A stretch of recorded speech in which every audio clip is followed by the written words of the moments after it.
Hello. Today I'm going to show you how to apply a texture to the cube. Let's head over to the Geometry node menu. Now we need to make sure the shader editor is selected. This is where we will make changes to our material. So let's hold Shift and press A for the Add menu, select Texture, and then select Image Texture. Let's connect this to the base color. Now select the texture you wish to use on your model.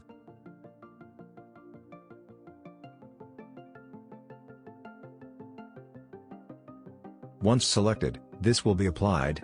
So let's go over to the UV editor. We can change how the image is projected onto the object. Make sure the UV is highlighted. We can press S to scale, and R to rotate the UV.